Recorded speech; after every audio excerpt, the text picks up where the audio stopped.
शिक्षक को बलि का बकरा बनाकर जेल भेज दिया गया।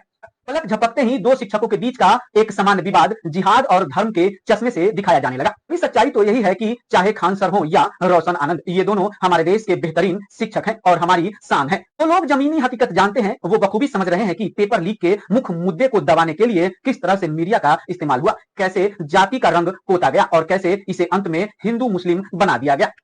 क्या आपने कभी ऐसी फिल्म देखी है जिसमें असली विलेन पूरी फिल्म में पर्दे के पीछे रहता है और जनता आखिर तक नकली किरदारों से ही लड़ती रहती है? अगर नहीं तो आज मैं आपको ऐसी ही एक रियल लाइफ स्क्रिप्ट सुनाने जा रहा हूं।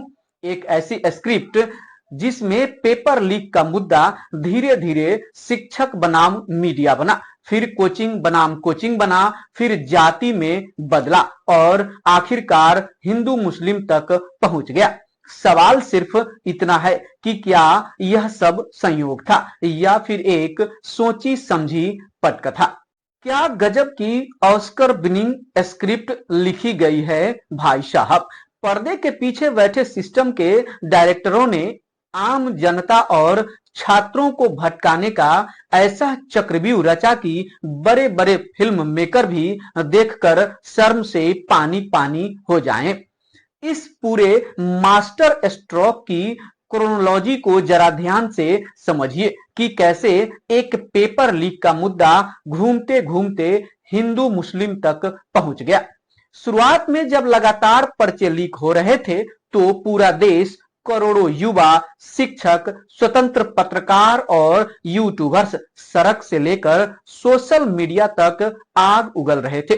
सीधे सरकार और शिक्षा मंत्री की गर्दन नापी जा रही थी कि एनटीए और सीबीएसई के घोटालों पर जवाब दो। सरकार पूरी तरह से बैक फुट पर थी और जनता पहली बार एकजुट होकर अपने हक की बात कर रही थी। लेकिन जब सत्ताधीशों से जवाब देते नहीं बना तो मीडिया के पत्रकारों को मैदान में उतारा गया।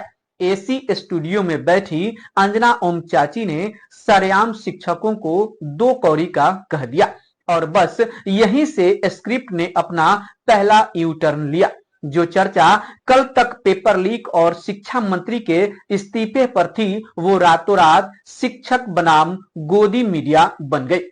लेकिन जब सोशल मीडिया पर जनता भड़क गई और इन झाल मुड़ी वाले पत्रकारों की सरेआम फजीहत होने लगी, लोग इन्हें भर भर कर गालियां देने लगे, तो इन्होंने अपनी जान बचाने के लिए एक और शातिर चाल चली।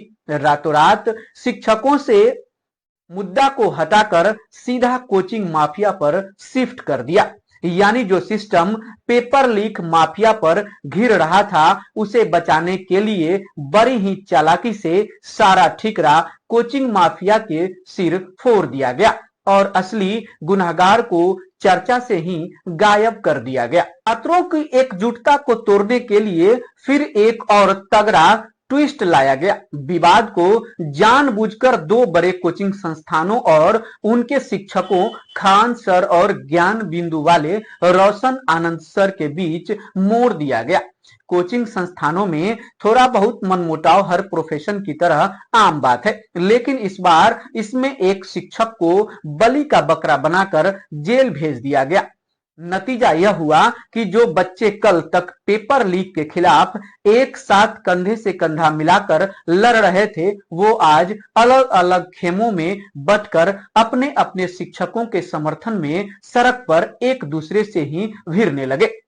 स्क्रिप्ट यहीं पर खत्म नहीं हुई। जब लगा कि मामला शायद ठंडा पड़ जाए तो इसमें बिहार की सदाबहार जातिगत राजनीति का तड़का लगाया गया। सोशल मीडिया पर जानबूझकर यह नैरेटिव सेट किया गया कि किसके इशारे पर ज्ञान बिंदु वाले शिक्षक को गिरफ्तार किया गया और किसके इशारे पर खान सर को बचाया जा रहा है। जो छात्र कल तक सिर्फ अपनी पढ़ाई और भविष्य से मतलब रखते थे उन्हें अचानक यह याद दिलाया जाने लगा कि फलाना शिक्षक यादव है, ब्राह्मण है, भूमिहार है या राजपूत है। और फिर आया सिस्टम का सबसे अचूक ब्रह्मास्त्र। जब कुछ समझदार लोग इस पूरी क्रोनोलॉजी को डिकोड करने ही वाले थे कि सब स्क्रिप्टेड है, तब इसे सीधा हिंदू मुस्लिम का रंग दे दिया गया। कल तक जो गोदी मीडिया खान सर को खान सर ही कहती थी, अचानक उनके न्यूज और थंबनेल पर फैजल खान लिखा जाने लगा। पलक झपकते ही दो शिक्षकों के बीच का एक समान विवाद जिहाद और धर्म के चश्मे से दिखाया जाने लगा। इस बहती गंगा में कुछ यूट्यूबर्स ने भी जमकर हाथ धोए, थंबनेल पर आग लगाकर और चंद डॉलर्स के व्यूज छापने के लालच में खूब वीडियो पेले गए।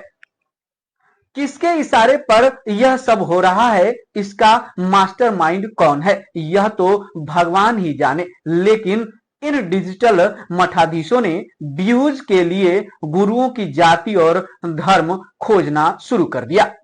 कड़वी सच्चाई तो यही है कि चाहे खान सर हो या रोशन आनंद, ये दोनों हमारे देश के बेहतरीन शिक्षक हैं और हमारी शान है।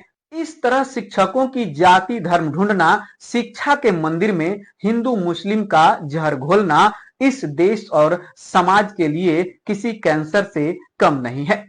इस पूरी साजिश में असल नुकसान सिर्फ और सिर्फ उस आम विद्यार्थियों का हो रहा है जिसकी जवानी पेपर लीक और सड़क के धरने में बर्बाद हो रही है। लेकिन इस पूरे ड्रामे के बीच लाशों के इस ढेर पर अपनी राजनीतिक रोटियां सेकने वाले, अपनी जेबें भरने वाले और सिस्टम की दलाली करने वालों की सच में मौज ही मौज है। जो लोग जमीनी हकीकत जानते हैं वो बखूबी समझ रहे हैं कि पेपर लीक के मुख्य मुद्दे को दबाने के लिए किस तरह से मीडिया का इस्तेमाल हुआ, कैसे जाति का रंग पोता गया और कैसे इसे अंत में हिंदू मुस्लिम बना दिया गया। अभी तो इस ड्रामे का असली क्लाइमेक्स आना बाकी है। हो सकता है कल को खान सर की भी गिरफ्तारी हो जाए। अब सवाल आपसे है, क्या हम फिर से असली मुद्दे पेपर लीक और छात्रों के भविष्य से भटक गए हैं, या फिर सच में यह सब सिर्फ संयोग है? अपनी राय कमेंट बॉक्स में जरूर लिखिए। अगर आपको लगता है कि छात्रों की आवाज दबनी नहीं चाहिए तो इस वीडियो को जितना हो सके शेयर करें, लाइक करें और चैनल को सब्सक्राइब करना बिल्कुल ना भूलें। धन्यवाद।